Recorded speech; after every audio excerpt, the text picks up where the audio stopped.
There we go. So when you run this binary, you'll see this text. So I'm guessing you'll be done with this one first. Best bet is you haven't debugged it yet. YOLO in Jira and come back, and then right, you've checked it out. Tell me what's your strategy. Then when you pass in input, it just like that's it. You shouldn't be worried too much about this because since it's a shell coding challenge, yeah, it's trying to execute. I don't know if it's like okay, it would in this case it would be executing the A as shellcode, and the A isn't a valid instruction, so it's just exiting like that. Um, okay, so we can run checksec and let's see. Yeah, so we run checksec and we see that it's a 64-bit binary, full railrow, so that means you can't edit the got entries, and no canary, so that means if we read in more input than what our buffer can hold, then we can cause an overflow without having to worry about a canary. A canary is like a guard that checks that you are not overwriting the stack as it shouldn't be. And then NX enabled, this is a protection to like, so you can't execute shellcode on the stack. And then, which is ironical because it's a shell coding challenge, but then there's a, it's a bit different. Then Pi enabled also another protection, so you can't tell exactly where addresses are in memory. So like they're randomized. It's like ASLR, but now on the binary. So yeah, okay. So if we look at GDraw,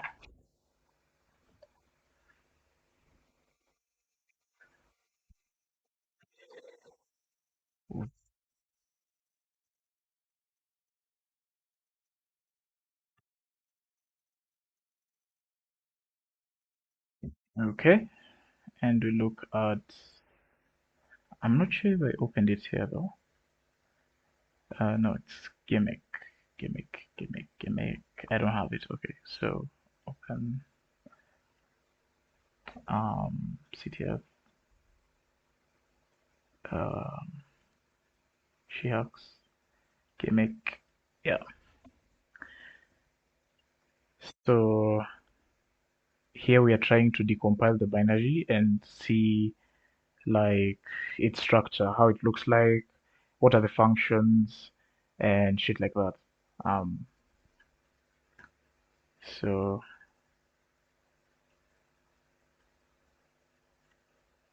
I hope you can still see my screen. I know Meet has a habit of like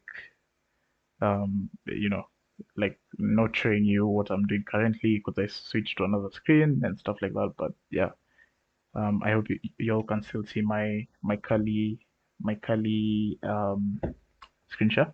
So we look at the main function because main is the first function the binary would start like executing.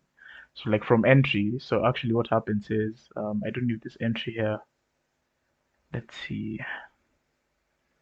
We have init. No, it's not init. Start. Yeah, exactly. Okay, so a trick with when you find a binary is stripped, you'd look for this function. You try look for a function that looks like this, where it has the process entry and it has libc start main calling main and yeah and the other parameters. So libc start main is the function that calls main. So it calls main as the first argument.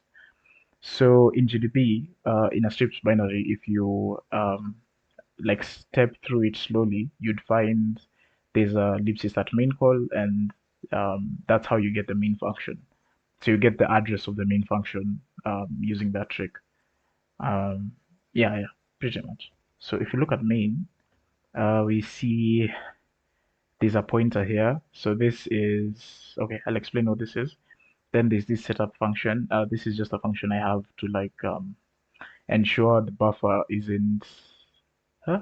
The output isn't buffered. Um, so if you go back, and then so we have this buff now. What I was talking about. and there's this mmap call. So basically, we are trying to create memory. Like, so this is mapped memory. Like, we are kind of creating a memory region within the binary. So, so this we could rename it and call it mapped. So you just press L and then you change the name. So like you'd do that so that you kind of like as you rename variables, like the code stops looking alienish, and at least you can like kind of understand where this is and that is. So like yeah, so this is mapped, so it's mapped memory. And if we look at it, the size is this, or x1000. The protection is 7. So what I mean by this actually is, if we open the terminal here and then have this like this, and then we look at the man page for mmap, so you can see this is what I'm talking about. So so this here, this first bit is the address.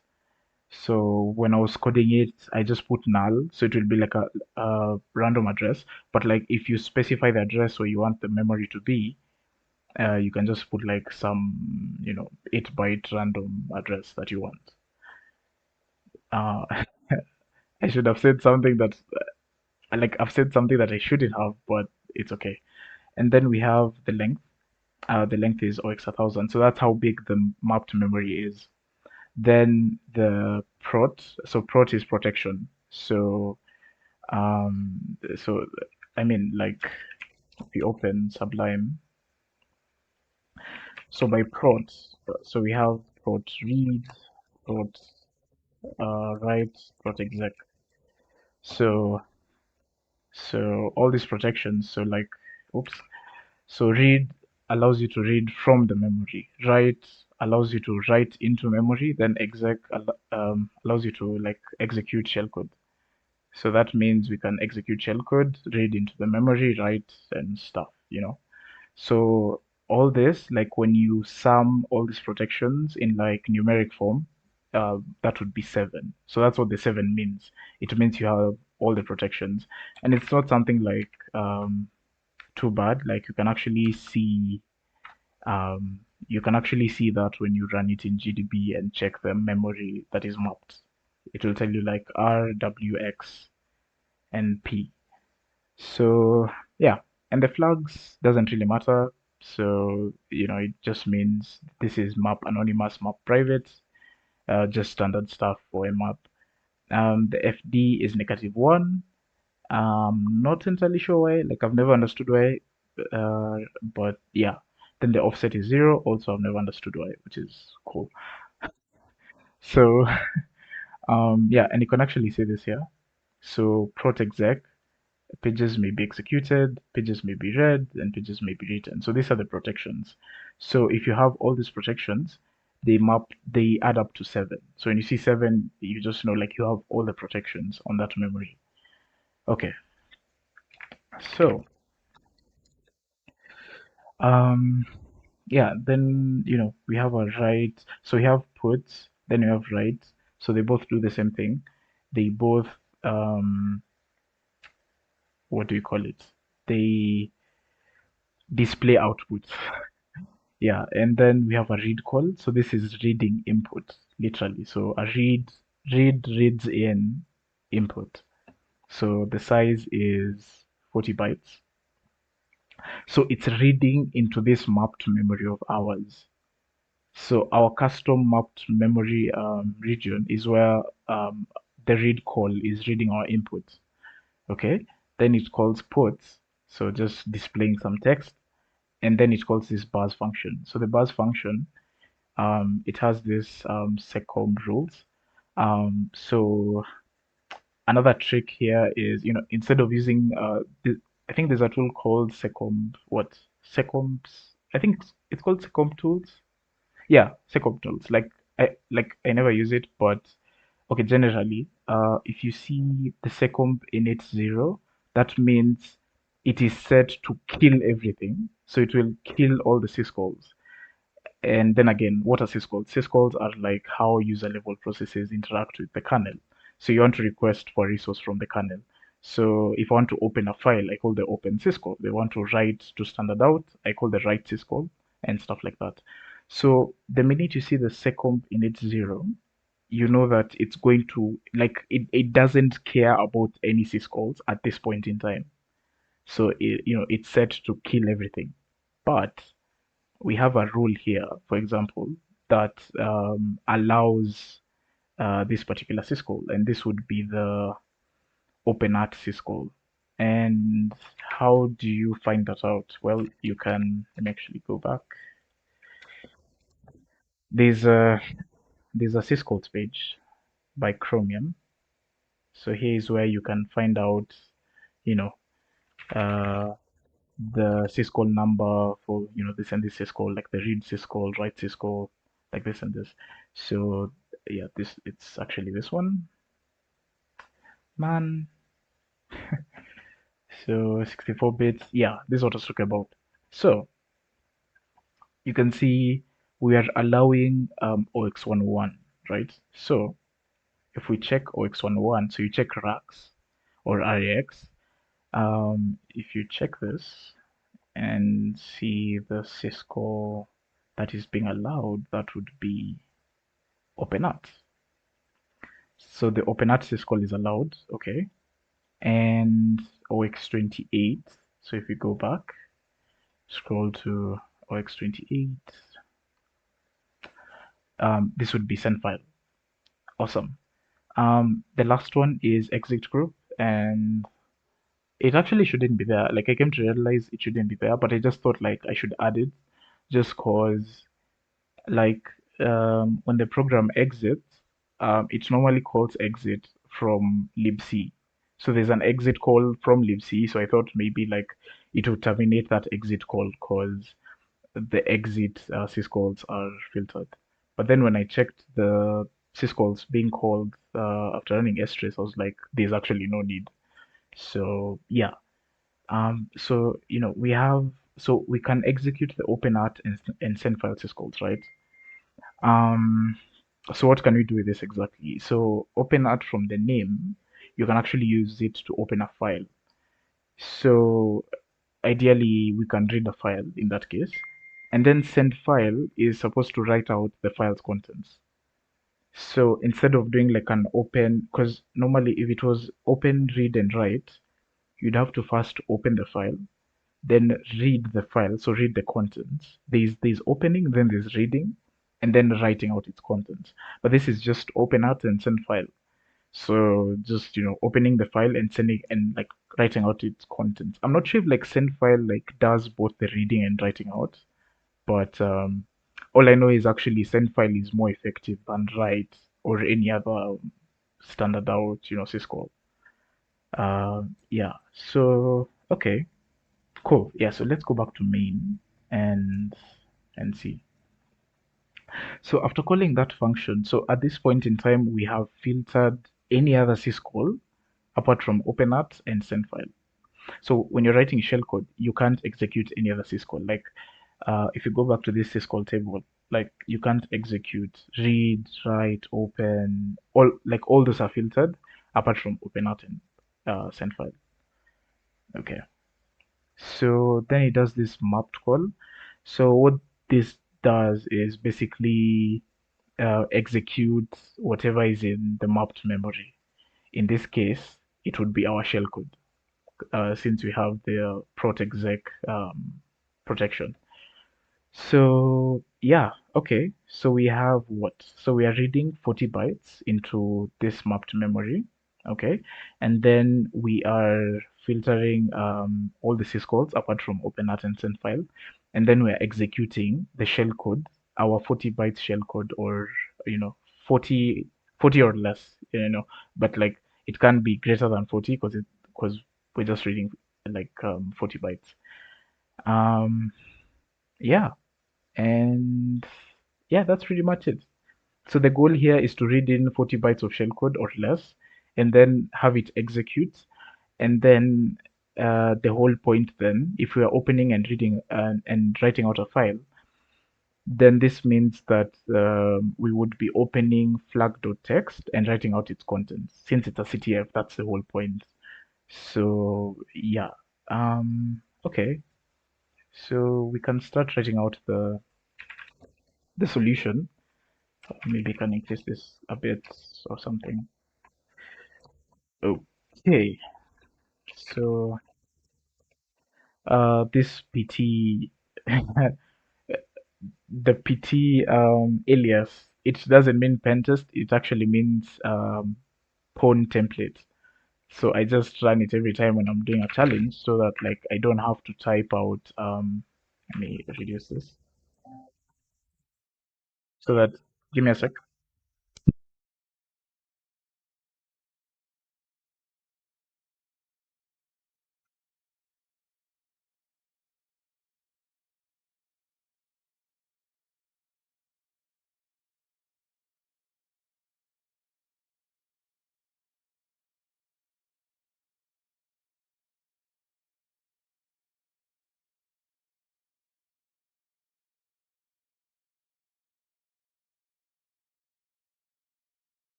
Okay. Someone just called telling me like guys weren't being admitted, and I do apologize because I actually couldn't see anyone who wanted to join. Because I'm presenting and I'm allowing guys at the same time, but like I actually couldn't see like guys who were trying to join.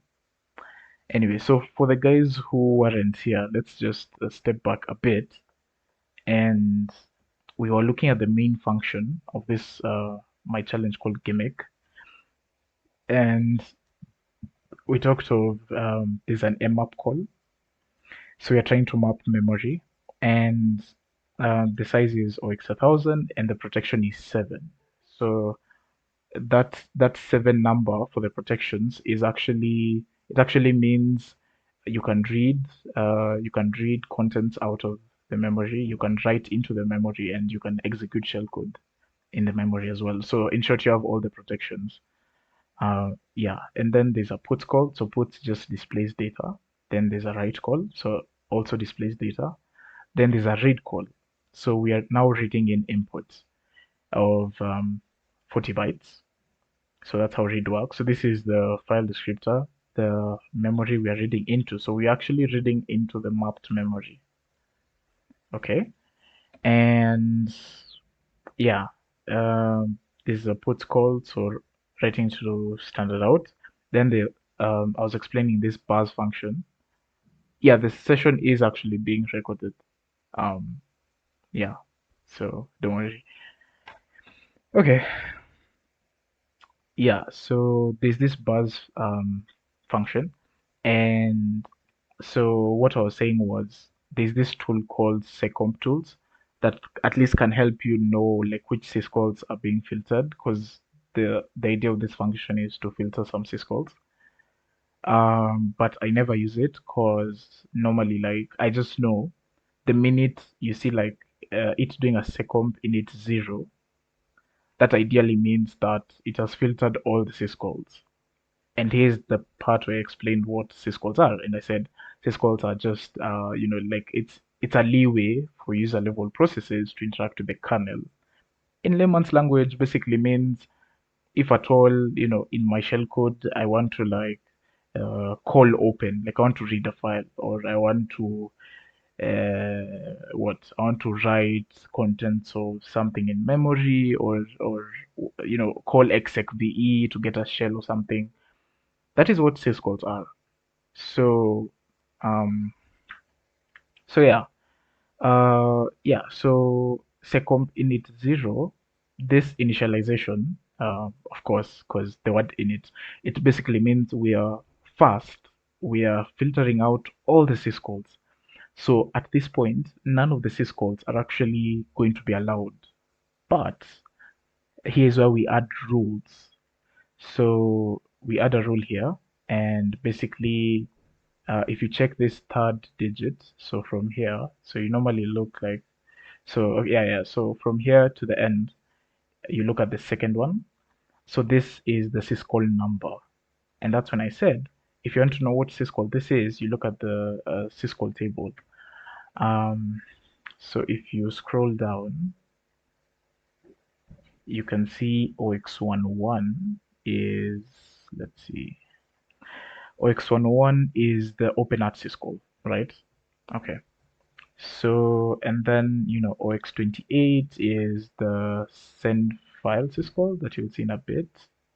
So OX28 send file, right? Cool. So, and this last one, as I was explaining, it's exit or exit group, and I later realized I didn't actually need it there. But yeah, it's so this last one doesn't have anything to do with the challenge. It was just supposed to be like a clean exit for the binary, because when I was writing this challenge, I thought like when a binary is exiting, like when it calls the last return in main, this one, it will actually load, because you can see this is doing a return 0, right? So what actually happens is when it returns back into libc, because again, I was mentioning that main is called by libc start main, right? So ideally, when main, so the main function, when main returns, yeah, when main returns, I was looking for another word after returns and there's nothing else. So when main returns, it jumps back to this libc start main function. So this is a function within libc, yeah? So when it returns, what actually happens is it calls exit, and it it actually calls exit with this return value. So in this case, return 0. So it will do like an exit bracket 0 bracket. Yeah. So I thought maybe like I should add that as well, so that when it exits, it doesn't filter out that syscall, but actually it doesn't, because I guess it's I don't know, like maybe it's broken out of the binary and now it's in libc or something. I'm not really sure. Yeah. So okay, yeah. So we have the open art and send file syscall being allowed, so we can execute the syscalls in our shellcode. Okay, so what can you do with open art and send file? Well, you can actually read a file and then write out its contents. So ideally, if you're looking at it in a CTF sort of perspective, then that um, that means that we can read flag.txt, because flag.txt is what you have in CTFs to read the flag and so on. So we can read that file and write out its contents. Okay, so yeah, that's actually pretty much it. So if you go back to main, you can see after it calls that function. So this is the function that filters all the syscalls. So you can only execute openart and send file. So you can only read a file, in short. And then what is happening here is it's executing whatever is in mapped. So in this case, our shellcode. All right. Then from here is when I went to, I started writing the script, and I had this command pt gimmick, and I was saying this is an alias, and of course, when you hear someone say PT, it means pentest, but in this case, it actually means Pwn template. So it just like creates a soul script like this, and yeah, at least from there, I can continue writing the scripts. It actually helps a lot. Like like most guys have phone templates that have like literally everything, they have like variables and stuff, but like I normally like it this simple, because at least from here actually, like, yeah, like it helps, because like once I solve it locally, I can comment this out and comment this, solve it remotely and stuff. So yeah, I just like it simple. um yeah, so what was I saying? So we can start writing out the shellcode. And I'm pretty sure, I'm 100% sure many guys were like, I can do this with pawn tools. Like this challenge is super simple. Yes, you could, but you actually need to, you actually, so like, remember, you're reading in 40 bytes. So we'll see where the problem came in, because if it's 40 bytes, then you're a bit limited, as we'll see. So, yeah, so with pawn tools, you can indeed do this. Like pawn tools can help you write shellcode actually. So, yeah, Kolo, you have a question. Should.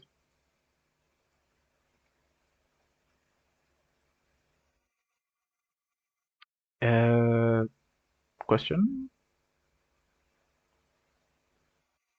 Or maybe you're typing it out. Oh, okay, okay. Let me just continue and then, yeah, sure. Yeah, so the way to do that is, oh, okay, okay. So you do like shell, so you could have shellcode is, shellcraft dot. Okay, so when you get to this point, now you can think about what you want to do. So normally, um, if so, how do I put this? If there wasn't any secom rules that were filtering syscalls, like if the binary was just like free, like no limitations, no syscall, filters. When you're trying to read a file, you can actually you can just do shellcraft.cat and then the file that you want. So in this case, flag.txt. And what you'll find that what this does, it executes two syscalls. Actually, three syscalls. Wait, let's actually confirm because I'm, I'm doubting myself. There should be open and send file. I'm not sure if there's read. So let's see. Yeah, two syscalls. So um, there's open and send file. So that's what this does. So like if you have a simple binary that's reading in shellcode, you are trying to read in a file, um, you can just have this and it will like generate this shellcode to like read a file using the open and send file syscall. In this case, in this challenge, we only had open at and send file, so we can't use open. Okay. The other thing you should notice is when if you're planning on using send file, there's no need of calling read because basically it's like okay, it's almost like send file is both reading and writing out the file contents. Because if it was using like open read write, then you'd have to like open the file, read, and then write out its contents.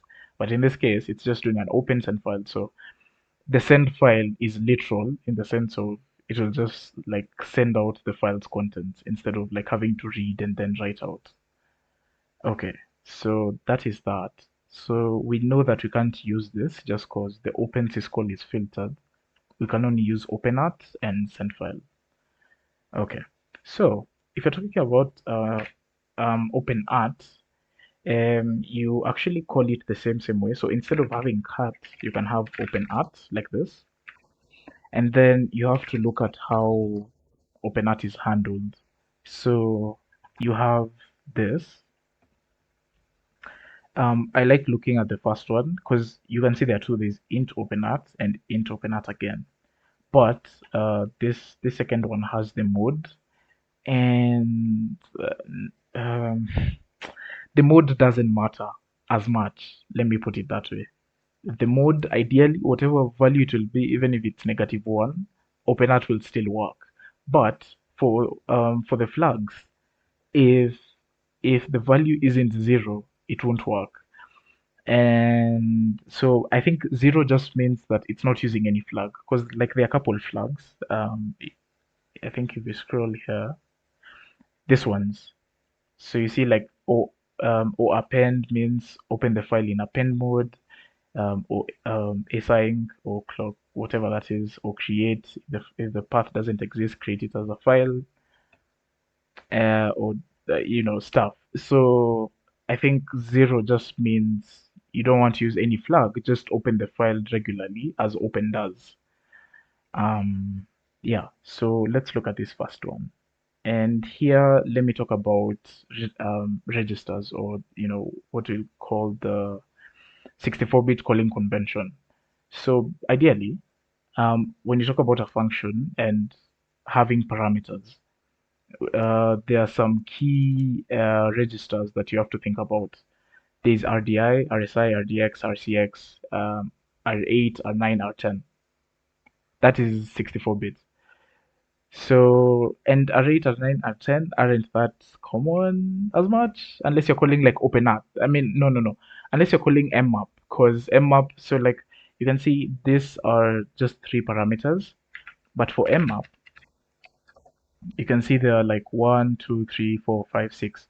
So this would be RDI, RSI, RDX, R10, R8, R9, or it's R9, yeah, R8, R9, yeah. So yeah, so um, we only have three parameters that we need to think about. So okay, calling convention, the first parameter is always RDI. Like that's just how it is. So if you want to set the first parameter of a function, when you're doing Pwn, when you're writing shellcode, the first parameter would be defined by the RDI register. Then the second one would be defined by the RSI register. Then the third one would be defined by the RDX register. Um, yeah, that's pretty much it. So ideally, when you're using Pwn tools to generate the shellcode, you pass it as it is. Like literally, what I mean is you have the parameters passed to OpenArt here. So what I mean by that is, so for the FD, you do like what? You do like -1. I'm not sure if people actually do -1. I think that's just by default on OpenArt. What guys call minimum FD or something. I'm not entirely sure. And then for the path name, you have now the what? The path to the file. So the thing about OpenArt is when you just have it like this with the -1 FD, OpenArt can't or won't read from the current directory. It will actually want the full path of the file. So, for example, um, if if we're in the, let me open another, yeah, or just do it like this. Okay. For example, if we're in Etsy and we want to read the PW, the password file, um, the like if we pass it to OpenArt, we can't pass it as just the password file. We'd have to like pass it as etc pass wd, like how you normally cut it out when you're in some other random directory. So like if you're in this directory and we're executing shellcode and we want to read the password file, we can't just pass in the password file like this. It wouldn't know like where exactly the file is. So you have to pass in the full path, even if it's in the current directory. Okay. So yeah, I hope that has made sense. And then what else? The flags, yeah. So for the flags I mentioned, it should just be 0. Just so no flags. I don't want to use any of the flags. So 0. Okay, so we are done with that, right? And then um so the next bit is, so at this point we've called the OpenArt syscall. So we've opened the file, but we haven't written out its contents. Okay, so now we need to call sendfile, so to write out the file's contents. So we just do as we did for OpenArt. So we do like the shellcraft dot send file in this case. So if you look at send file, yeah, so we have 4 parameters, right? So first parameter RDI, second parameter RSI, third RDX, fourth R10. Okay, so this one is simple. For RDI, the out FD, this one, think about it in terms of the file descriptors on Linux, the default file descriptors.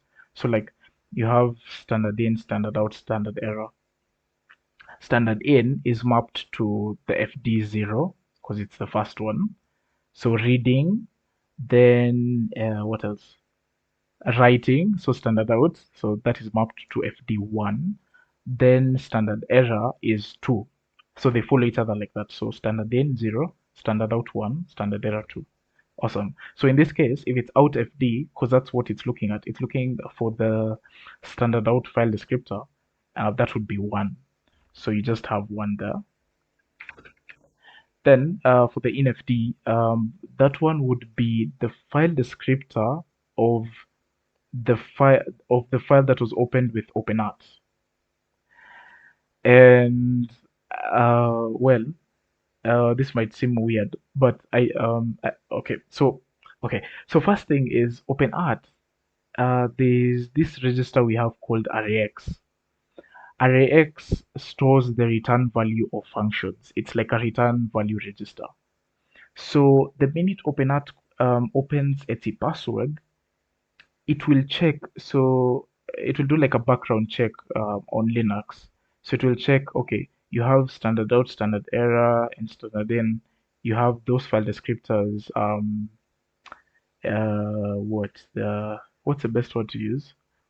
You have those file descriptors accountable. So all of them are like they're in use, in short. So 0 is in use because it's being used for standard in, 1 is in use because it's being used for standard out, and 2 is being used for standard error. In the case where maybe you run an invalid command and it errors out, that is standard error. So it's being used. So the minute you open a file, it increments these values. So you had 0, 1, and 2, and then you open a file, and the next file descriptor becomes 3. So 3 points to the file in this case.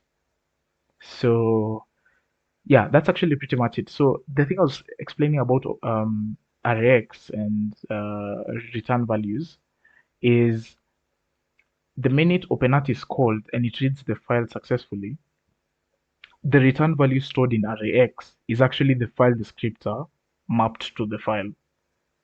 So there are cases where the file descriptor won't be 3, just like the whole incrementing shit. Because for example, if your binary is using socket, so socket will occupy one of the file descriptors. I think it's 0. I think it will start with 0, and then so standard in will be 1, standard out 2, and standard error 3. So that means if you open a file, the next FD that will be assigned to the file is 4. Okay, so it's not always going to be 3 at it, just cause it's just 0, 1, and 2 for standard in, standard out, standard error. There are cases where like it's another random value. So sometimes you either guess the value, or if you're able to use shellcode, you just move the value that is in arrayx after OpenArt is called into, in this case, into RSI. Yeah. If that makes sense. So basically what I mean is when OpenArt is called, right? So this syscall is supposed to read a file. Okay. So when it's called, there's a register called arrayx. Okay. And the minute it reads the file, it will check what file descriptors are in use at the moment. Okay, so obviously I'm pretty sure there's like an optimization set to cancel out 0, 1, and 2 because of the standard in, standard out, standard error. So 0, 1, and 2 are out in most cases, and then it will check if 3 is in use. So if 3 doesn't exist, then that will be the next file descriptor pointing to the file. So this value is stored in arrayx, so the return value register. So this is the value we'd want in the INFD. So the FD pointing to the file, right? In this case, we just know it's 3. We know it's 3 at this point because the binary isn't using socket. Yeah, everything is just standard. Let's just say that if everything is standard, then 3 is definitely the file descriptor pointing to the file. Okay, then there's the offset. The offset, I think, huh. Let's see. So I'm saying here, if offset is not null, then sendfile does not modify the file offset of infd. Ah, okay. Interesting. I think I'll read more on that because generally I just know that the offset should be 0. And I think like sendfile has a way of like I think from this statement kind of like sendfile try like reads backwards like okay from my experience actually. So like if the offset is something else, since it reads backwards, it won't read the entire file. It will start from a point, like somewhere in between the file or something. So the offset generally you should have it as 0, ideally. Okay, so we have 0 here. Then the next parameter is the count. The count is the number of bytes you want to read from the file. Okay, so ideally, okay, for a flag wouldn't be, it wouldn't be more than like let's say 40 bytes. So you can just have like OX28. Yeah, okay, that looks good. Perfect. So with this shellcode, we should be able to read Etsy password and write out its contents. So let's see. So the first thing I want to check actually is let's see. So let me add an ASM. We should add an ASM here just cause whatever is being generated in between this is actually raw shellcode. So you need to like assemble it. Okay, so have ASM here. Then let's look at the length of this shellcode now. So this shellcode is 56 bytes. This is bad because according to the binary, we need 40 bytes or less. Okay, so this shellcode is too big. All right, so where do we start? Okay, so the first thing is open art. Uh, the this .fd, the directory file descriptor, there's a specific value you set to actually tell OpenArt to read from the current working directory. So instead of having like the full path, you can just have like the what's it called? You can have the like just the file itself. Okay, and if you check what is this? If you check OpenArt GitHub for the source code, is it this one? No, no, no, no, no. It's not actually OpenArt. It should be the header file.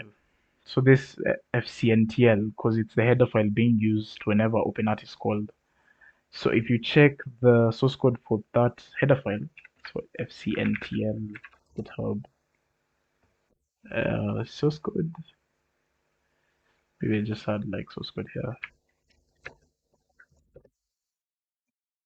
whatever that is. Okay. So you can see it's some other C code, of course. So if we search for at fd cwd, it's not here. Okay, so let's search for -100. It's not here. So this isn't the correct source code. I'm looking for another one. There's another one. Maybe it's this one. Maybe it's this one. Yeah, this one. Let's try this one. Um, search for -100. Yes, exactly. So if you look at this is the file descriptor assigned to OpenArt. So whenever you use it, in short, it will tell OpenArt to read from the current working directory. Okay, so that means if in any case, if we're in Etsy and we want to read password now, we can have instead of -1, we can have -100, and then just have password. So yeah, like that. And of course, this makes the shellcode shorter because what happens is when you have the full path of the file, the the entire bytes of the file need to be pushed on the stack. So if the file is smaller, then less bytes are pushed on the stack. So that makes the shellcode shorter. Okay. So if we run this, check the length. The length is actually 58. Okay, this isn't a good demonstration because the shellcode should be actually shorter. Well, yeah. So let's try. Let's have -1 because we want to read the flag file, and let's say the flag file was in home CTF flag.txt. If we check the length, it's 67, right? So now if we were to tell OpenArt to like check the current working directory, because of course the binary runs in the same directory where the flag is. So if we do -100 and we tell it flag.txt and check the length is now 49. So you see like we've lost 18 bytes, which is great. Yeah, so that's the whole idea. But you see now, there's a problem because this would be the entire solution. The way it is, like everything is totally okay. This is how you would send the shellcode, but it's 49 bytes, and we can only read in 40 bytes. So there's a length restriction.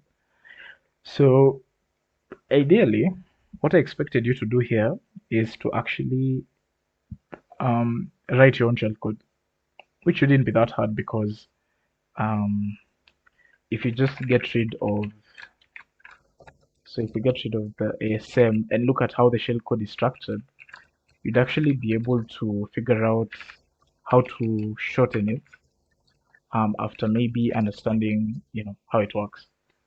Yeah, so you'd look at this shellcode and you'd be like, okay, how can I shorten this shellcode? What are the things I could do to actually shorten the shellcode to, 40 bytes or less? Okay, so we can start writing it out. Um, so So the first thing I like to do is I like to have the name of the file on the stack in hex, and it needs to be in reverse because of how the stack grows downwards and shit like that. So like you need to have the flag file in hex and in reverse so that when it's pushed on the stack, it's actually like normal. So like what I mean is if you do like flag.txt and then hex, see this? If we push it on the stack, it will be in reverse. So we need to reverse the string and then put it, convert it into hex. So like this now. So so we should move this on the stack so that, we are pushing the name of the file on the stack. So the way I like to do this is I normally, what do I call it? I normally move the hex value to some register to some so like I either use R13, 14, or 15 because these registers are what we call like they're non-volatile registers. So like at any point within like any function call, they will not change at all. I don't know if I can find the, let me see, CS61 Harvard. Let's see, fall 2022. So if you look at lectures assembly, um, you can see what I'm talking about. So you see, you can actually read about all these registers, and you can see like R12, 13, 14, 15. These are coalesced. So if you read, I don't know if it has explained coalesced registers. I don't think so. But generally these registers do not change at any time within any function call. So the minute you've set that value like that, that's the value that will be used all through in any function call that you use. Um, yeah, so yeah, so like I either use R13, 14, or 15. Yeah. Then, so what we've done here is we've moved flag.txt into, so the hex value of flag.txt into a register, but it's not yet on the stack, it's just on a register. So what you need to do, so the first thing is, I don't know if you noticed, but the shellcode generated by Pwn tools, you could see a null byte at the end of the file. So you could see like flag.txt and then something like this.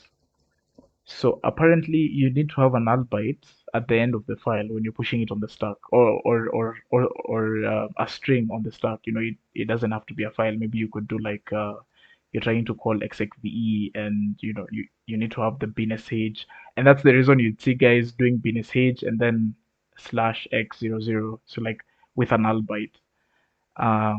When you're doing it in a rope chain, you don't have to, but then when you're doing it in shellcode, you do have to. And this is the reason. Yeah, so like at this point, I would talk about let's look at some instruction being executed at some point.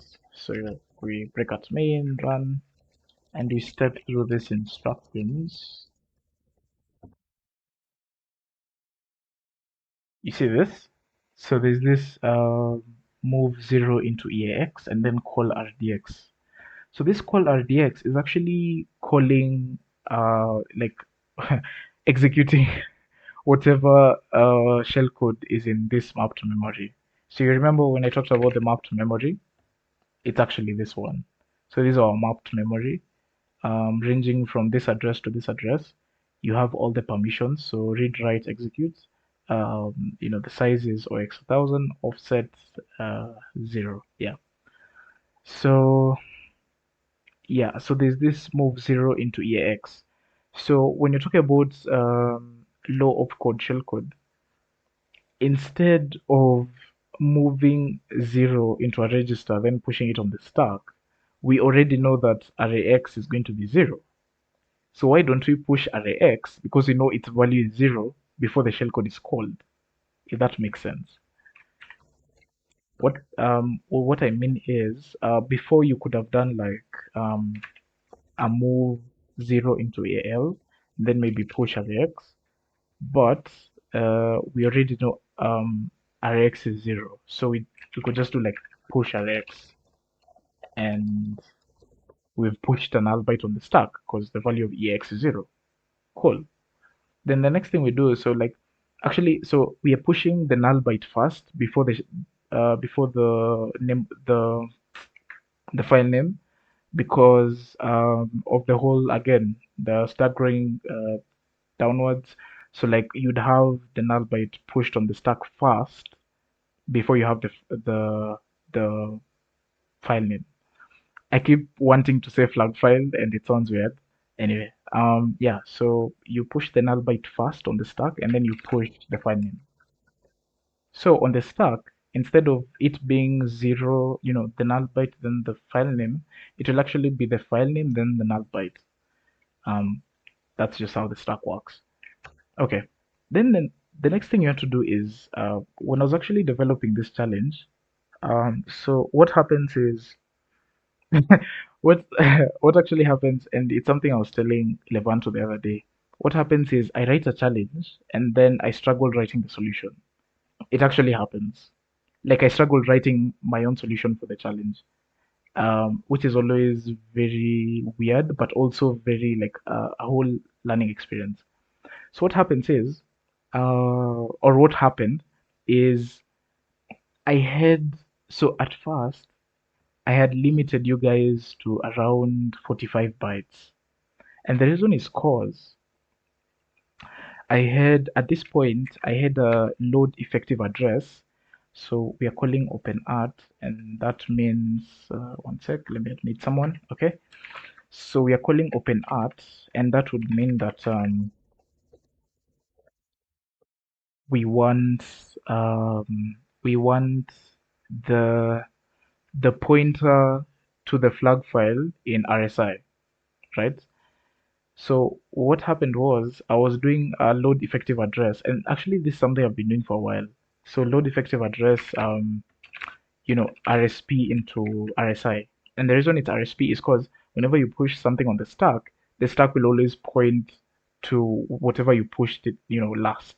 So in this case, if we push the name of the file name last on the stack, that would mean the stack pointer points to flag.txt, right? So I normally do this, like load effective address of the pointer to RSP again, because even here it tells you it needs a pointer to the file name. So that's the asterisk here. So it's a pointer. It's not because you can't load the address of RSP itself because it will change. Of course, as the binary is ran, right? But you can load in the pointer, whatever points to the flag will of course always stay constant. So yeah, so I normally load the effective address of RSP into RSI, which is bad because actually if you check the size of that instruction, let's see, D64, so RSI, RSP, uh, and length, SM records. The size is 4, right? But what you can actually do is you can push RSP, so you're pushing whatever is in RSP on top of itself, if that makes sense. So ideally, like you'd have the address of RSP, then you'd have an arrow, and then you'd have like the hex value, so this one for the flag.txt file, and that's it. But if you do a push RSP, then you're pushing whatever was on RSP on top of itself. So that means you'd have a pointer to the flag file, because you'd have like the address of RSP at this point in time, then whatever was pointing to flag.txt at that point in time, if that makes sense. So instead of doing this, you can actually do like push RSP and then pop RDI. I mean RSI. So yeah, so this is cleaner. This is cleaner shellcode because now if you check push RSP, oops, push RSP pop RSI. If you check the size of this, it's 2 bytes. It's half the number of bytes we had if we were doing the load effective address, which is cool. Yeah. So okay, if you go back to the man page for OpenArts, uh, yeah, and I hope you guys can still see my screen. If at all you can't see the screen, just say because I know Meet has a habit of just screwing up things. Okay, so we've accounted for the path name, so because we have the pointer to the flag file in RSI, and that is the second argument, so we have accounted for that. So the next thing we need to do is, have -100 inside RDI so that OpenArt knows we want to read from the current working directory. So, you know, the way I like to do this, I'm pretty sure you can have like you can have a move EDI, move 100 into EDI, but I like having it as like hex. So like I'd do like from Pwn import star and then set the architecture and then have so we need the hex value of -100 as a signed integer because it's a negative value, and we get this. So this is -100 in hex as a signed value. So we have that here, okay? And I did type, yeah. And so the last thing that we need is the flags. So as I said, this we need to set it to 0. Okay. And then this is again something I learned as I was writing the solution for this challenge. I swear it happens. Like I write a challenge and then as I write the solution, it actually like learns stuff as I write multiple solutions because I always look for the most optimized solution or let me say the most painful solution. I think is how I'd put it in my case. So yeah, so like um uh before I had like a push 0 and a pop RDX, like you're pushing 0 on the stack and then popping it into RDX, so like moving the value into RDX. And I think here I need to talk about two things, three things. So normally someone would do a move 0 into RDX. Yeah, this is bad. This is like, so if you check again, if you look at sizes, because the whole point of this challenge was writing low low opcode shellcode. So like you need the shellcode to be really tiny. So I can't believe I have to write this again. But so there's uh, so if you have move 0 into RDX, you check the length, it's 7. It's 7 bytes. Wait, is it actually 7? Or maybe the space, let me actually confirm. Because that is sick. So 0. Yeah, yeah, it's 7 bytes. Okay. That is crazy for a simple instruction that's just moving 0 into a register. Like that's such a huge value. Like what's the point? Then if you do a push pop, like pushing a value then popping into the register, if you do that instead, you'd actually, what the hell am I writing? If you do a push 0 pop RDX and you check the length of this, it's 3. So you have 4 bytes shorter uh, instructions. Um, yeah, so this is good. So if you are to do this and then do that, you'd be like, oh, I'm making progress. But then I also thought the same until I looked into sign extending registers, right? So, like, um, is there a song that goes like reuse, reduce, recycle? I think it was in like DSTV or something, right? Yeah. So like whenever you're writing low code shell code, you have to think that song needs to be in your head. Uh, give me a sec.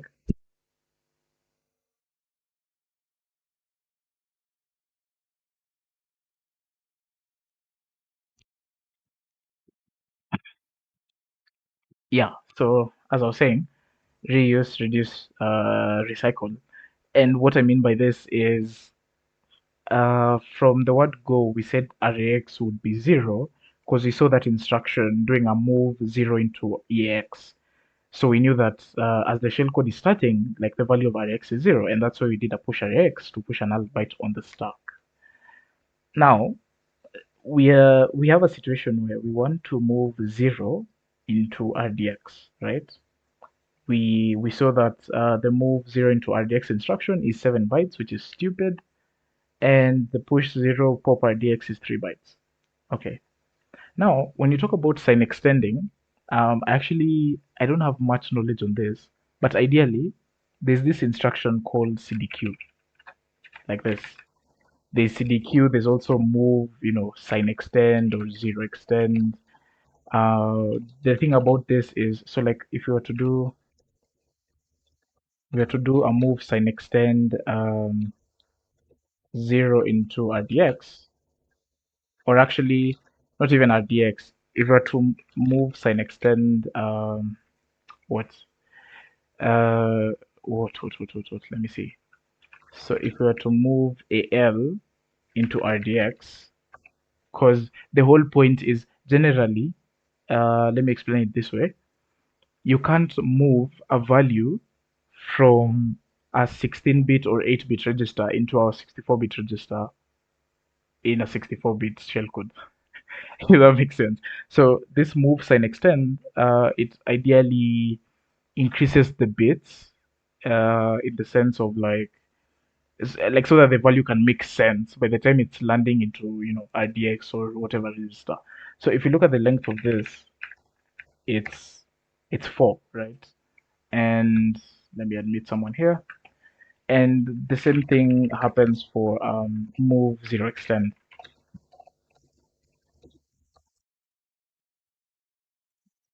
It's also 4 bytes. Okay, but I learned about this instruction called CDQ. Um, and this actually does the same thing, and it does it in a clever way. And Uh, uh, the idea is, since so we are trying to move 0 into RDX.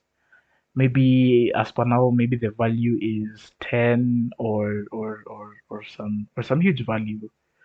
So what happens is CDQ will sign extend EAX and store the 32 the wait, huh? How would that sentence look like? And store the 32 most significant bits into an EDX EAX ratio, if that makes sense. So ideally, it's sign extending RAX. Okay. So yeah, so like it's very specific. It will sign extend RAX and store the value, the most significant 32 bits, blah blah blah, into an EDX EAX ratio. So in short, what that means in this case, since RAX is zero, like the entire 64-bit register is zero. So by the time it's landing into RDX or EDX, it will be zeroed out because the bits have been copied into EDX. So ideally, the most significant bits of EDX or RDX is zero, right? So, and if you check, actually, if you check how like how big this instruction is, it's shocking because it's 1 byte. It's 1 byte. So like we've moved from 7 bytes to 3 bytes to 1 byte. Like this is now low opcode shellcode. This is what we mean when we say low opcode shellcode. So a 1 byte instruction and it does what we needed it to do. Okay. So what do we? So the next thing. So like I think we are done with the parameters. We're done with the parameters, right? This ones. So like the file descriptor, path name, flags. So for the file descriptor, we had this -100 value, and then for the path name, we had a pointer to, pointing to the flag. So we have it here, the pop RSI. Then the flags, we did CDQ, and that zeroed out RDX or EDX. So the next thing we need to do, um, we need to call syscall. So we need to have this instruction so that we can execute the openart syscall. But for it to know that you want to execute like a specific syscall, you need to store the syscall number of the syscall or of the system call in arrayx. Okay. So there is something I mentioned about arrayx earlier. Arrayx will store the return value of a function. In this case, if it's openart, it will store the return value, the file descriptor pointing to the flag, or to the file name. It doesn't have to be the flag. Yeah. So it is the same register where you need to specify the syscall that you want to execute, right? So in this case, we know the syscall we want to execute is OX101, right? That is sendfile. Um, yeah, so ideally we need to move OX101 into RAX. So now here, like I'll talk about low code shellcode again. So ideally, right? Okay. I need to do this again. Uh, so ideally, you want to move OX101 into the RAX register, right? Okay. So what one would do is you do OX101, you move it into RX. Simple. Okay. But if we check the length of this SM shellcode, the length is 7 again. And you know why? But actually, you know why the length of like move instructions, like you're trying to move a value into a register is this big? Is because it actually has to push the value itself on the stack and then do like a whole, move instruction. So it's like a two-edged kind of instruction that will, make it, like too long in short. And then, we could also do a push. So just like I did with the whole RDX thing. So like we can do a push 101 pop RDX. and this is 6 bytes. It actually hasn't helped. I thought it would be like 3 bytes, just like the other one, but this one is actually 6 bytes. Wait, it's actually pop RX. It's not pop IDX. It's pop RX. So wait, oh, it's on, but it wouldn't make a difference, would it? Yeah. Um. Yeah. So you have one. This instruction is 7 bytes, and this one is 6 bytes. So there's no difference. Like it's still kind of long. So actually what you do is whenever, like in this case, RX is 0, right? So all the bits are set to 0. So all the high bits, all the low bits, all of them are 0. So what happens is you can actually set a specific number of bits to the value that you want, depending on how big the value is. So what I mean is, if we go back to, let's look at CS Harvard again. So CS61 Harvard. So if we look at this, fall into yeah. So lectures, assembly. Okay. So this is the value we want to set to OX101. And you can see, so like 32-bit, the 32-bit equivalent of RX is EX, the 16-bit equivalent of RX is AX, and the 8-bit low equivalent is AL. Normally we don't care about high because high is kind of skeptic. 8 to 15 bits, and this is 0 to 7. So this is the high bit, like actually it's the low bits, but yeah, this is actually what you want to use. So yeah, okay. So what happens is, so if like a register like RX at this point is 0, and we want the value OX101 put into RX, we would utilize instead this register to just set this number of bits, like, to that value. So instead of having the move this into RAX, we could instead have move OX101 into AX, right? Because okay, the reason I haven't done AL again is because this value isn't 1 byte long. It's more than that, right? So like you wouldn't have it in AL because this would only store like 8 bits. And since it's not a byte long, then it needs more bits set. So the the one that would make sense is this one, AX, because it's 0 to 15 bits. So yeah, so you move this value into AX and you're good. So like if you check the length of this, we move this into AX, it's 4 bytes. That's at least something because it's not 6, it's not 7, at least it's now down to 4. Awesome. And with this, we have successfully called the OpenArt syscall. So the only thing left to do is call sendfile. Okay. So for sendfile, the first thing we start with is what is the infd. Because remember when I said when a syscall is called or a function, the return value is saved in arrax, right? So in short, that means actually instead of guessing what fd points to the file, in the case of maybe there's another file descriptor open at the same time, who knows? Instead of guessing, you can actually just move the return value into the register that you want. In this case, what I mean, since the file descriptor would be in arrayx, then we can move that value into RSI. Yeah. So we could do like a move EAX into ESI. Okay. Awesome. So we have this accounted for. Then we know that arrayx should be 0, right? So for this one, you can just do like a push 0 pop RX. That is good enough, to be honest. Okay.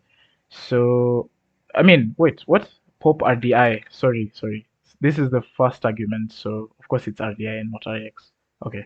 So you moved the return value into ESI, which is the INFD, then you pushed 0 and popped it into RDI, which is the first argument.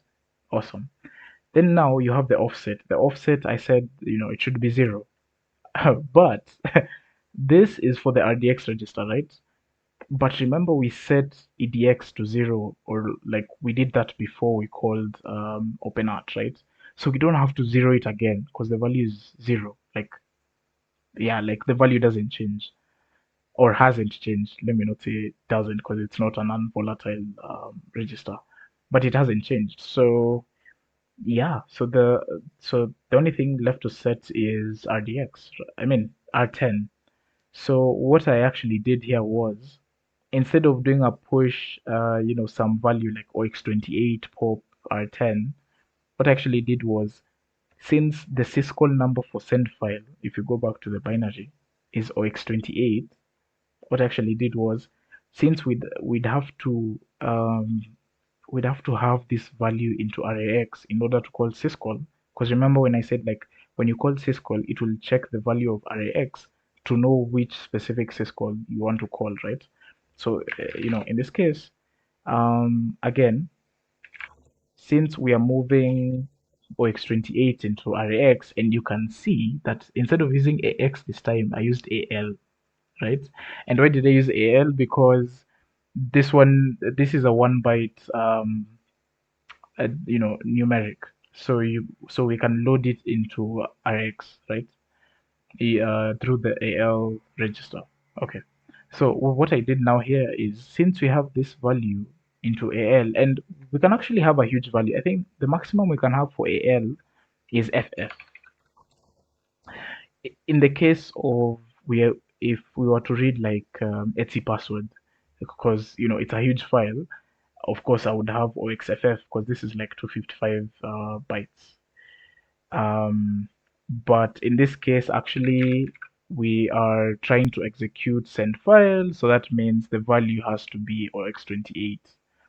But the idea is, since this is the syscall value of send file, we can actually move it into R10 instead of having to do a push and a pop. So you could just have, like, move uh, RX into R10. And what you notice is, of course, I know you're shocked because I was just from saying like it's bad to do a move like this. But what you'd notice is, if you're moving a value from a register into another register, then the instruction isn't big. Like, it's not big.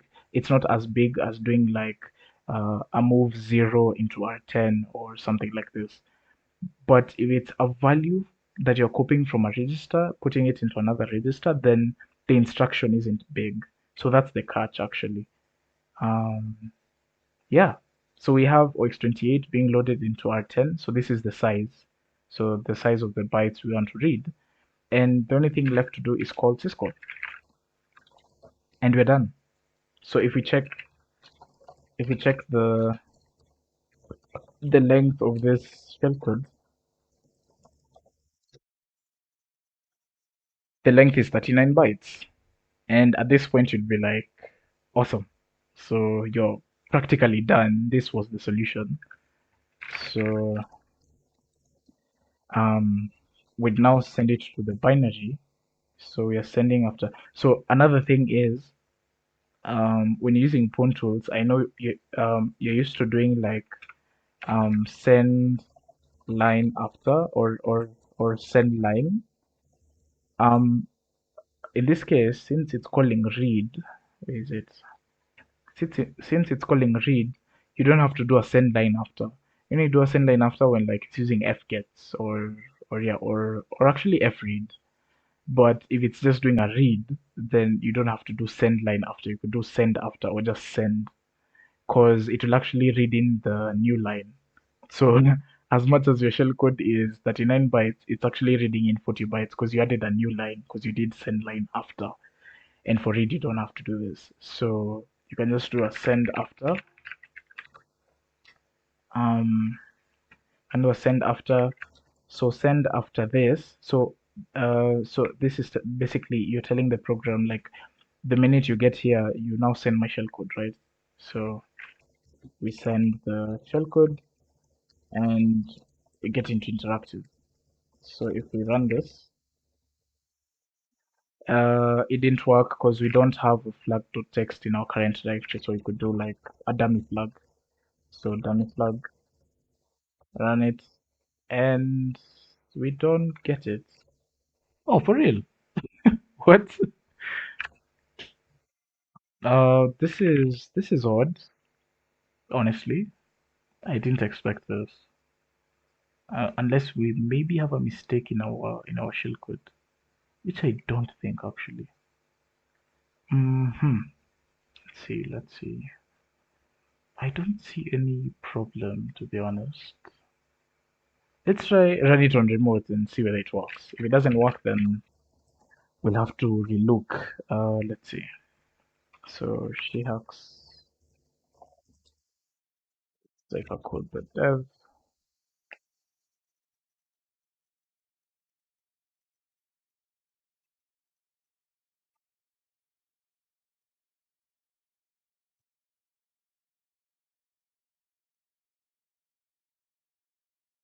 Okay, so we have this.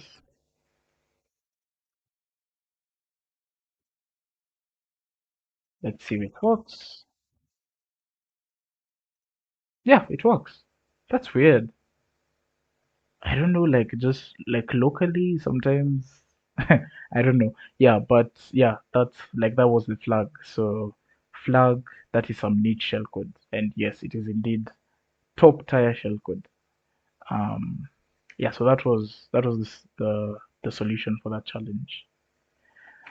So time has gone, man. Like I've explained syscalls and all that, and time has really gone. So let's look at reveal. So this was the other challenge. If we run checksec, you can see like it's a full, well, like it has all the protections. So if we open it in GDraw, I can close this. This one was a very simple challenge actually. So reveal. Oh, I actually have it. Okay. So reveal. I passed it. Okay, there we go. Um, yeah. Okay. All right. Yes. Okay. Awesome. So we have the main function, and we have that setup function that just prevents buffered output. Then we have this. So whenever you see this, and then you see like this if condition, and you see this stack check fail, you know that is the canary. And actually, most of the time you aren't like there isn't usually a value set for the canary. It usually just says maybe like int local, no, long local 10, and yeah, because it should be a random value. It's not a value you should predict. But in this case, it has given us the value. But there's a catch. There is a catch. So so we have the canary there. Then we have a write syscall. So it's writing out bytes, some text, and then it's doing a read call. So we are reading in inputs of like 64 bytes. So you can call this our in buffer. Okay, and you can actually call this the canary.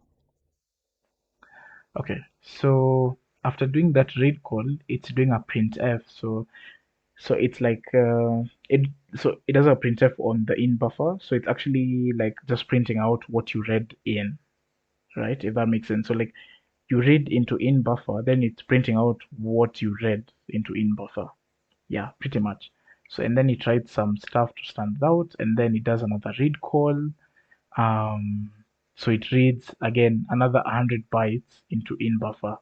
And if you look at this, there's an overflow here at this point because the buffer size is 56 bytes and we're reading in 64 bytes.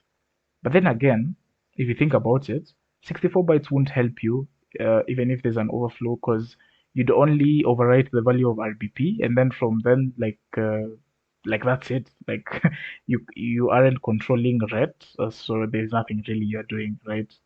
So So it's not helpful.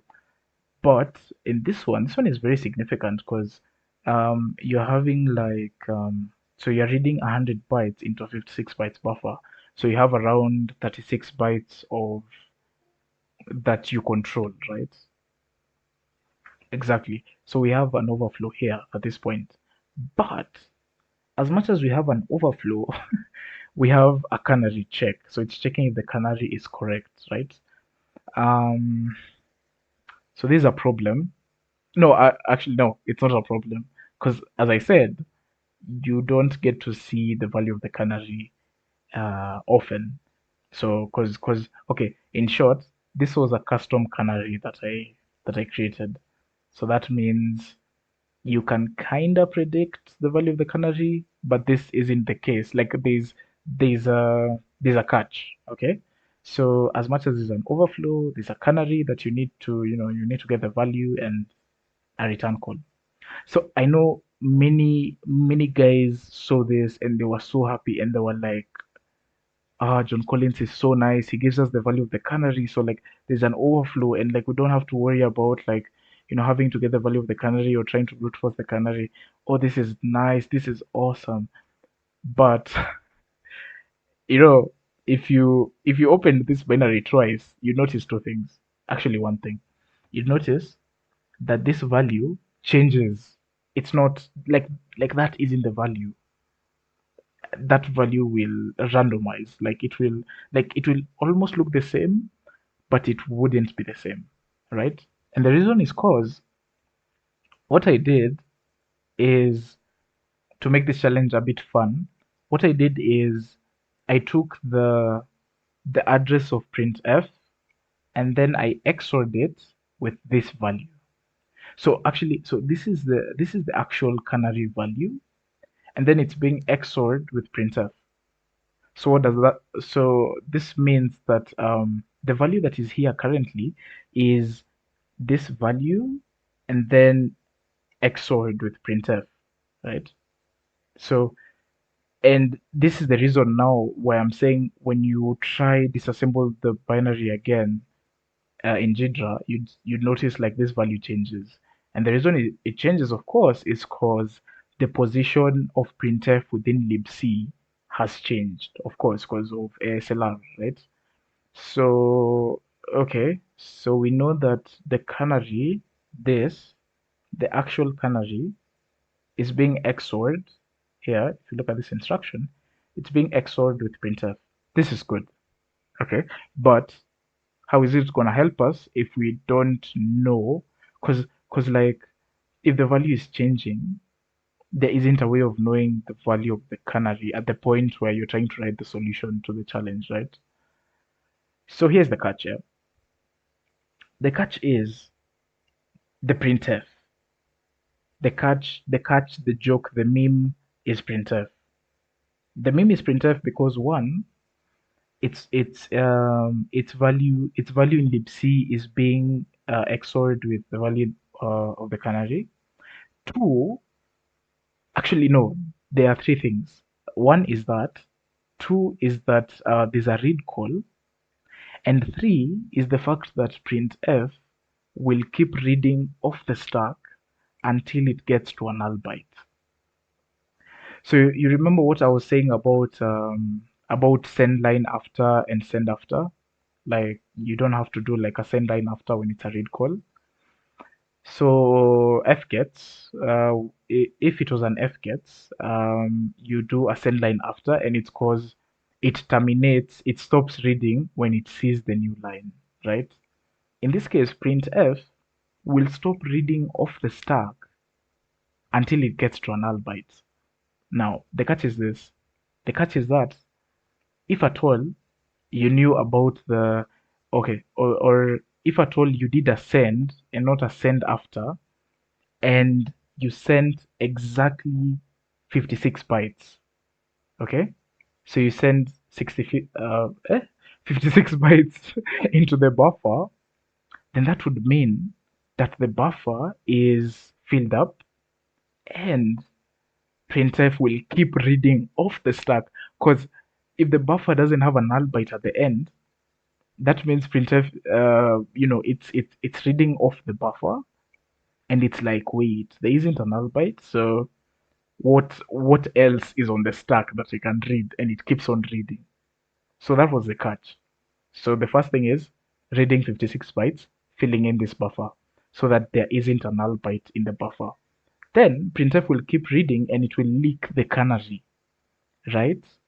And after leaking the canary, we know the canary is being XORed with printf. So it's this value being XORed with printf. So if we XOR it back, we can get the value of printf in libc.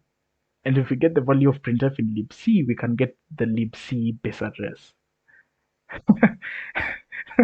Yes. So that was the challenge. So yeah, if that makes sense, but we can write the solution and see how that looks like. Um, so can do pt reveal like this and call this leak. So we have a buff of a times 56 because we want to fill in that buffer, and then we send this. So if we execute this, so we can send after this, right? So send after the colon, a space, and bar. Let's see what happened. So you can see now, if you look at this properly, you can see, because you remember printf was going to show you what you read into the buffer, right? But then remember, it's going to keep reading until it sees an null byte. So this is what we sent. We sent our A's, but then you can see it's also leaking the canary. Yeah, because this is the canary in bytes. Yeah. So we have the canary, and if we have the canary, we have printf. So let's see how that looks like. So we can, in this case, we can receive until we get to 56 is. Then the canary will be the next line, ideally. So receive until will read all of this. So the next line would be this, right? Or yeah, the the other bytes. Okay. So for this we need to do so we need to unpack.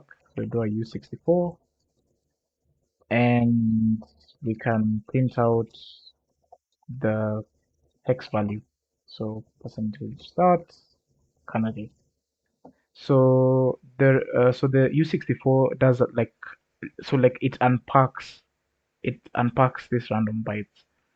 So by unpacking we mean so it will ideally store the hex value of this random bytes, right? And yeah, that's pretty much it. So now if we check the value of the canary is we don't have it. I guess it's because of this receive line. So we can do a receive maybe 8 bytes. Yeah. So now you can see we have the value of the canary. So this is the current value of the canary. So like if we run it again, you can see it looks different, right? Like it's not the same. Like this, at least this last few bytes are the same, but like this isn't the same. And actually, the reason these last few bytes are the same is because what happens is, as much as there is ASLR uh, within libc, so like generally like on the system, because if I talk about libc, then it's pi, because libc is like a binary of some sort. So like the reason is because the last three bits in any like libc address is constant. So as much as so what happens even if you talk about ASLR, um the so if this was 7f, so the only bytes that change is hizi za katikati, like from after the 7f or 7fff, uh the only bytes that randomize are the ones in between, but the last three bits, those ones are always constant. Yeah, so that's something to note. Okay. So, okay, we have the canary. So that means if we have the canary, we'll have printf, because we just do like printf. We know printf will be, if you go back to GDRA, printf will be this value here, will be this XORed with so the canary, okay, let's start somewhere. The canary is this XORed with printf. So ideally, printf is this XORed with the canary. So like we'd have printf here, we'd have the canary here. Awesome. So now we can check that. Printf,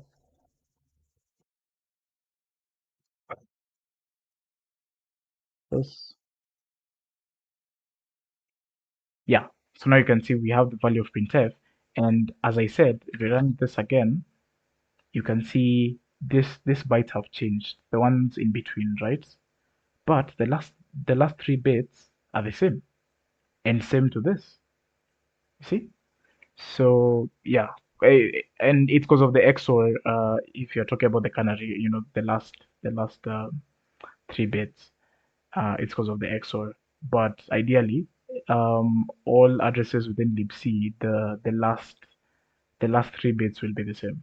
Okay, awesome. So we have printf, and if you have printf, then we have the libc base. Okay, the libc base is, in layman's language, is where libc starts ideally. So like if we run this in GDB, return clean, run, check vmap, you can see all these addresses, or actually from here, are referenced to libc. So you can see libc, libc, libc, libc, libc.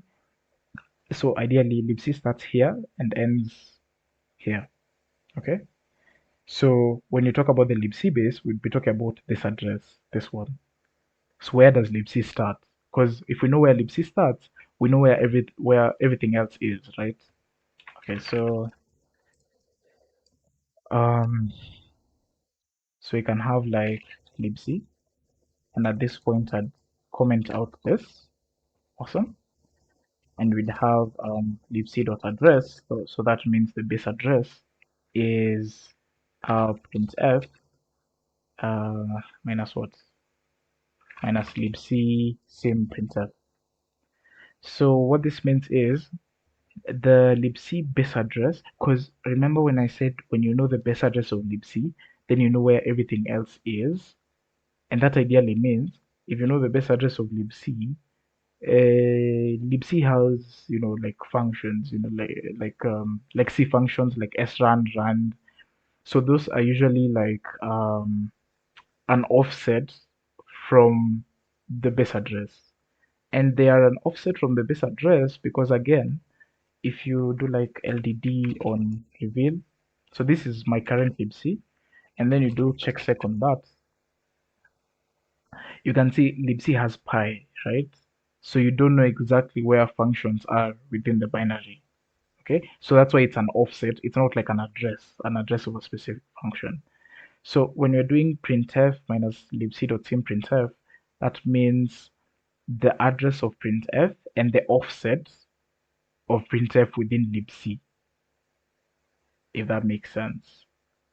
So what that would give us is the libc base, because if if this is an offset of printf within libc and we have the actual address of printf, then if we take this value and subtract the offset, we get the base address of libc, like where libc starts, like where libc had started, and then what address is printf within libc now. So that's the point.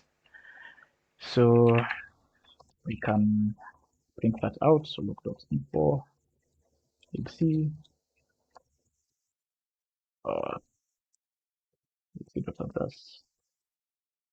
Nice. So if we run this, you can see we have the canary, we have printf, and we have libc.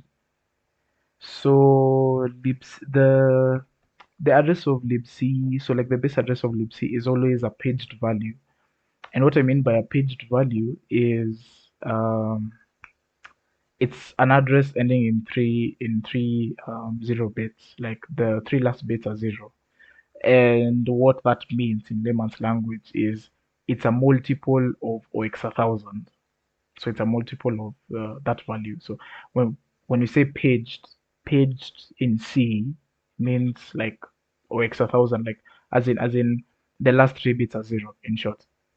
So yeah, so like um that is actually that is good. That is something good to know, because if at all you're doing a challenge and you leak the base address of libc, and the last three bits aren't zero, then you know you've made a mistake somewhere, right? And the same thing happens on remote. Like when you run this on remote and the value, the last three bits aren't zero, then you know you have the wrong libc. You need to get the right libc. Yeah. So yeah. Then from there, it's as easy as getting a shell. Why? Because there's something we call a one gadget. Like at this point in time, like as much as we have an overflow, this is a pi address, so we don't know where functions are, in memory. And even if we knew, there aren't any interesting functions here, right? Like we just have main that and that setup function, and that's it, you know. So like there aren't any interesting functions even to jump to. So yeah, so at that point you use what you call one gadget, and a one gadget is basically don't quote me on this, but like a specific address within libc where execve is called, right? And I guess it calls it with bin sh string. Yeah, so for some reason the addresses within libc where it calls execve bin sh like that. Yeah, so there's a tool called one gadget. So you run this against the libc, and in this case my current libc is this.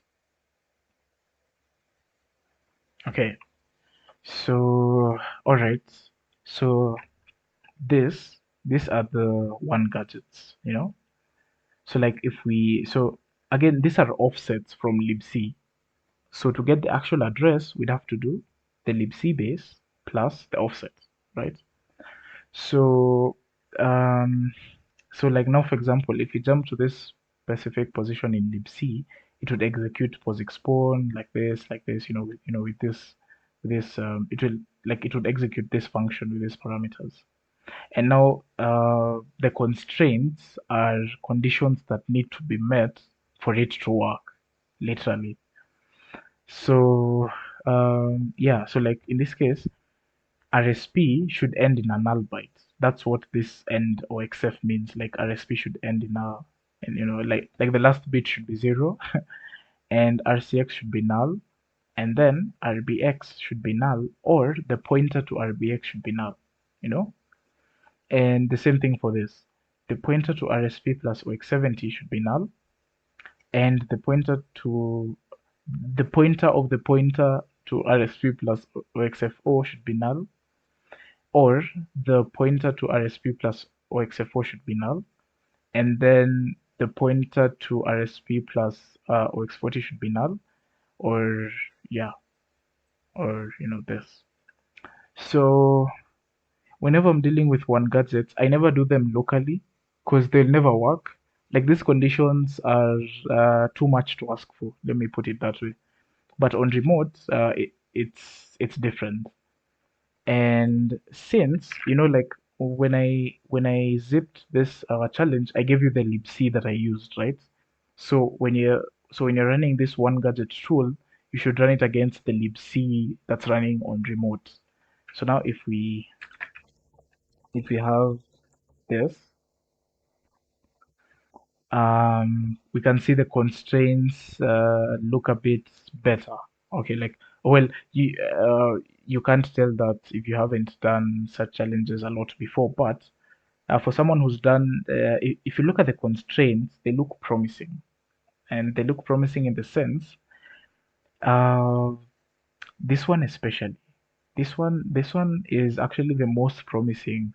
Like I'd look at this, and this is what I'd try first, and the reason is cause there's no certainty that RSP ends in a zero, right? And there's no certainty that RCX is null. In fact, RCX wouldn't be null. Like the chances of R6 being null at this point in time is almost zero. And then this is the only condition that at least makes sense. But for this one the conditions are a bit lenient because it's saying like the pointer to R10 is null or R10 is null. So R10, uh, like how would I put it? In short, within main, right? If you look at main, like if you have a look at main, there isn't any function here that would require the fourth parameter to be executed. Remember when I talked about the calling convention of like functions, like RDI, RSI, RDX, R10, right? So there isn't any function here that would require like a specification of the fourth parameter, right? All of them are up to three parameters, like this one, one, two, three, one, two, three, like that, right? Even for the right, one, two, three. So ideally, R10 would be null. You can like that is something like just looking at the binary, okay? So we know R10 is null. Because okay, the pointer, okay, like this does it, because this means an OR. So this means the pointer to R10 is null, or R10 itself is null. Pointer to R10 being null would mean that R10 is an address, and what that address points to is null. But in this case, R10 itself is null, so the condition is still met because this is an OR. So it says it's either this or this. Okay? And then you have this one and this one. So you have the pointer to the pointer of RBP minus OX70 is null, or the pointer to RBP minus OX70 is null. Okay? So this one is manageable. And the reason I'm saying that is again, we have the overflow, right? If we have the overflow, we can actually control RBP. And if you control RBP, then we can control whatever this points to, if that makes sense. So we know the one gadget to use, but actually what we don't know is what. There's something I wanted to say, and it's not hinting. But anyway, we can have a variable here called one gadget. I normally call it OG. So the one gadget is, again, I said this is an offset from libc. So we'd have libc.address plus this. Okay, so we have the one gadget. So the next thing to do now is we utilized the first read to leak the canary and to leak printf, right? So this is the first read. We already used that. But now we have a second read, and in this second read, we have an overflow. And as much as we have a canary, we know the value of the canary. So we can, we can have an overflow, yes, set the canary because we know the value of the canary. But also we can actually write our own value of RBP. Okay? So, because RBP sits 8 bytes away from the return address, and this is what I mean. You see this? So, okay, the way to interpret this, and I honestly love this feature of Gidra because I use it a lot. So ideally, what this means is in buffer is OX48 bytes away from the return address. Okay, so that means in buffer is OX48 minus OX10 bytes away from the canary. And this also means that the canary is OX10 bytes away from the return address. And this also means that as much as you pass the value of the canary, you still have 8 bytes left between the canary, like after you've passed the canary and the return address. So there are 8 bytes. And this 8 bytes is RBP, okay?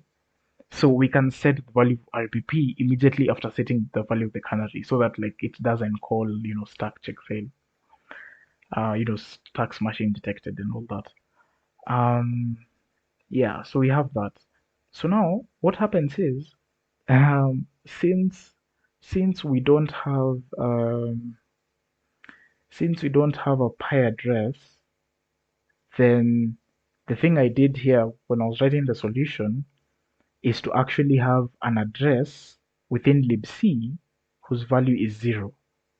So an address in libc where the value it's pointing to is 0, so that we can satisfy this condition. Okay, so we can utilize GDB at this point so that we know, or actually we can just have it. We can just run GDB on the binary and then like get an offset or something. So we have this main. So we step just like running the binary normally. We read in stuff. I don't know. I think we've read in a new line. Yeah, we have. So you see, like, the start pointer is pointing to a new line. So we read a new line. That's why, like, I didn't have to input anything. So we continue reading. We've read another new line. Okay.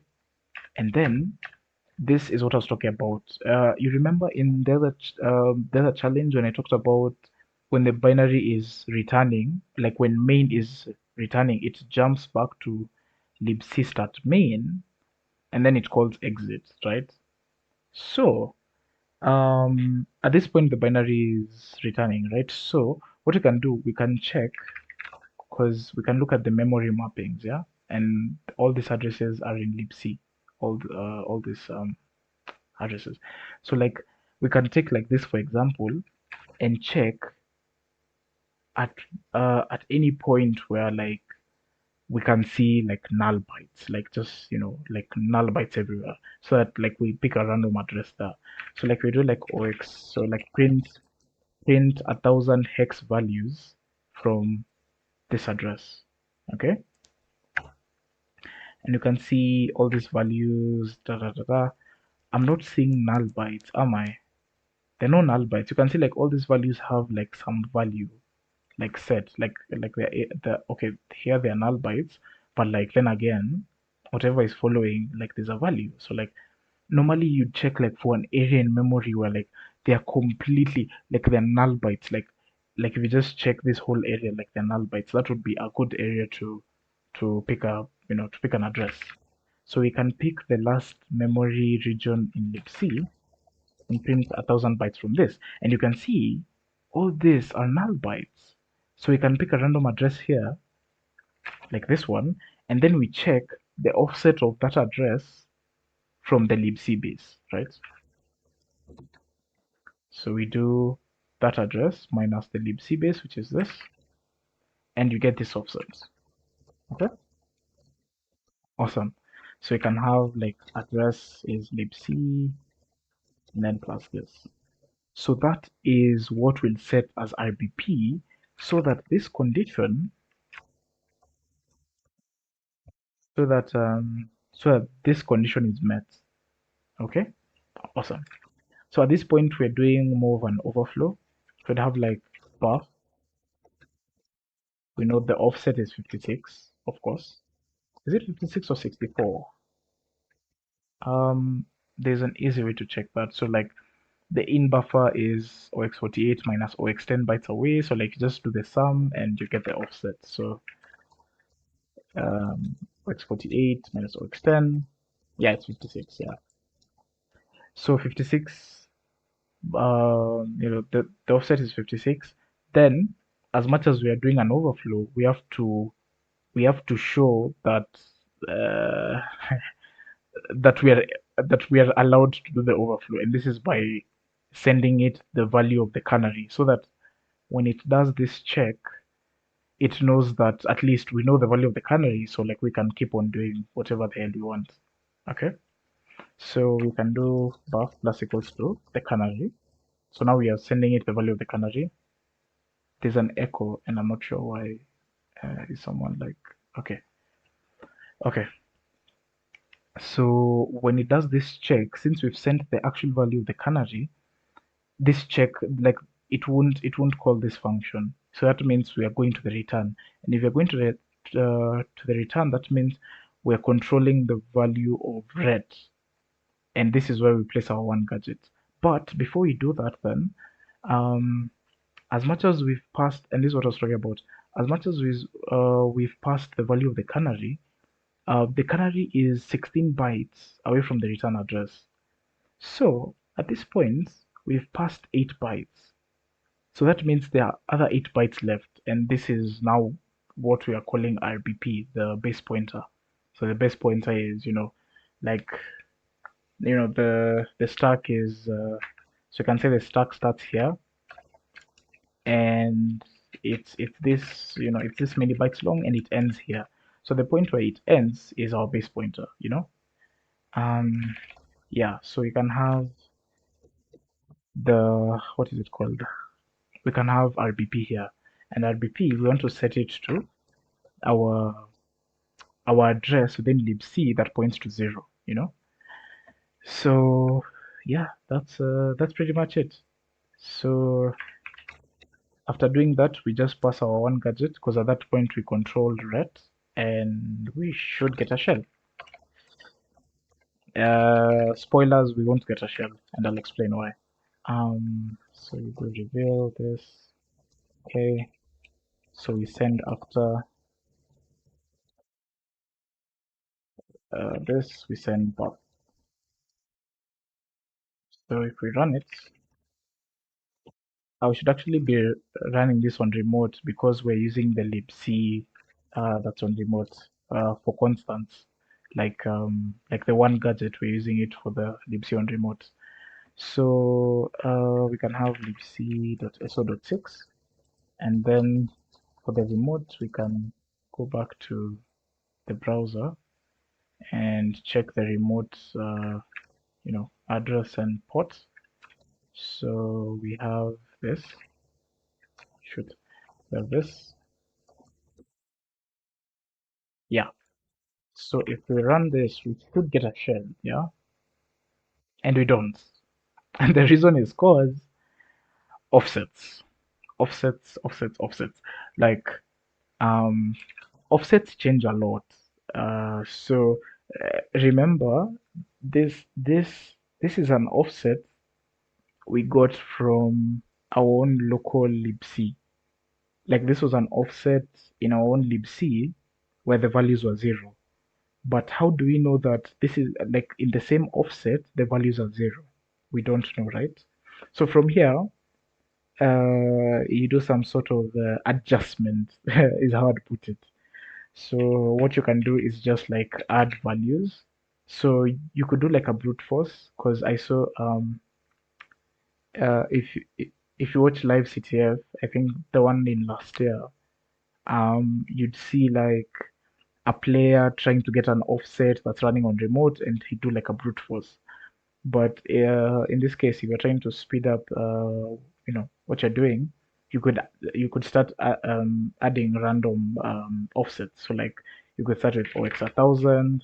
By the time you get to OX 5000, if that isn't working out, you add OX 10,000, and so on and so on. So we can start with 10,000. Yeah.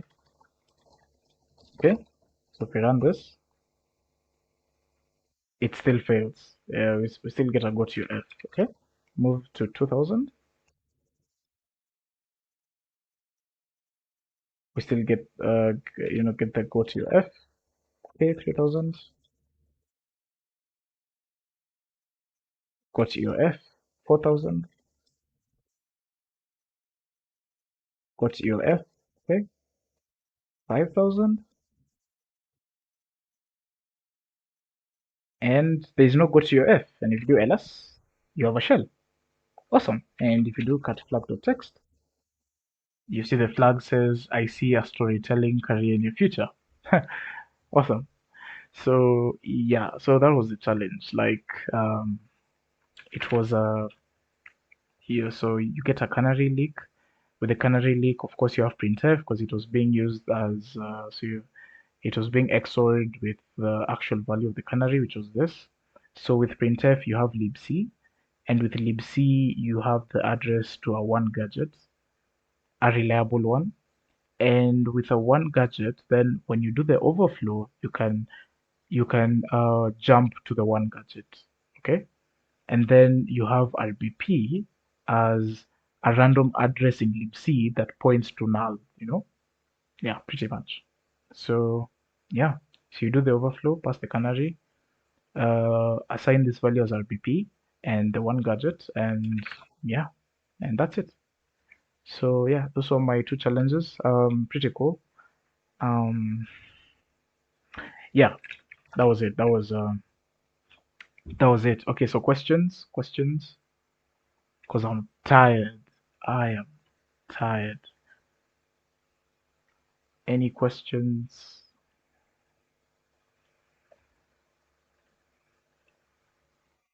No questions? Hi. Uh-huh.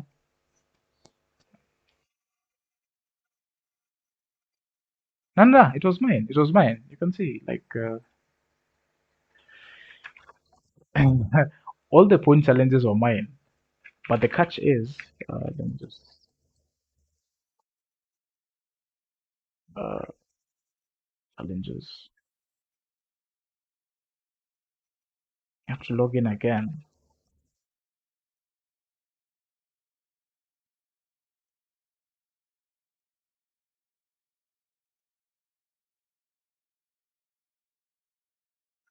Yeah, so you can see at me, at me, at me, at me. Like all the challenges were mine.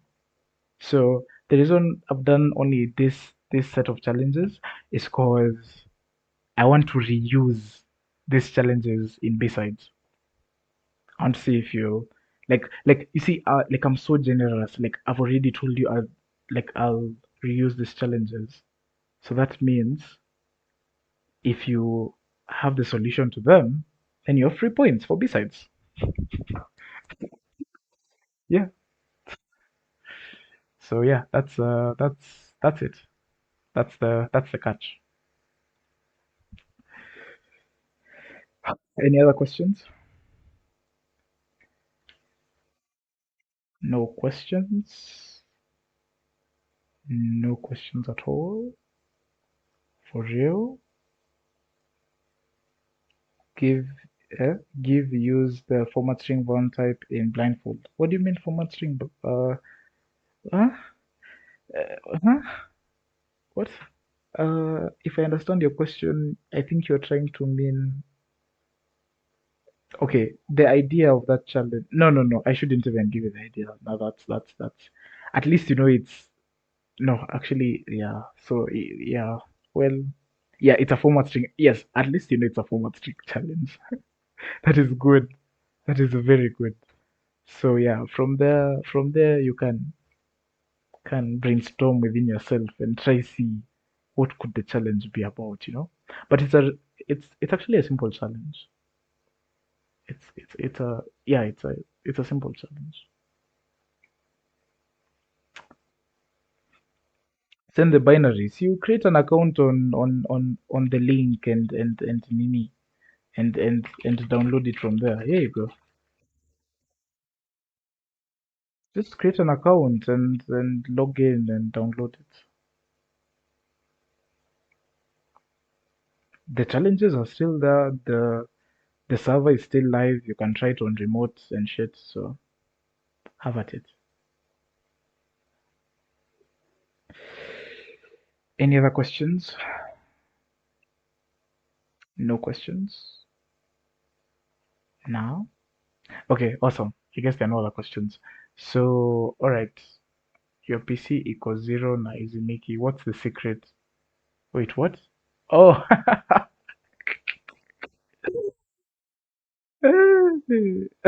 well, um, that one is a fault.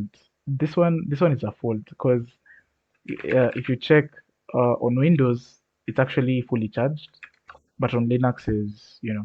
So what happens is sometimes like the minute I've spawned the VM and in the middle of doing my shit, the power runs out and I plug it in.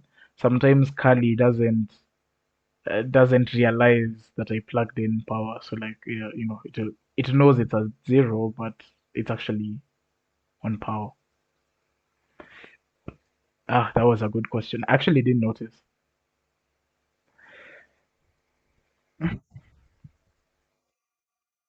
Yeah, Okay, I guess I can end the session here, which is cool because it's like 1 hour 30 minutes. Well, 1 hour. Um, let's say 1 hour because the session started to call 8:20 or 8:25. Yeah, which is awesome. So yeah, okay. Wait, that's not 1 hour then. That's 2 hours, right? Yeah, awesome. Thank you. Um, yeah, 2 hours. Yeah, yeah. Sorry. I'm tired. I'm tired. Where can we get the recording? I guess I'll upload it to the Bug Bounty YouTube channel because I've been recording. So yeah,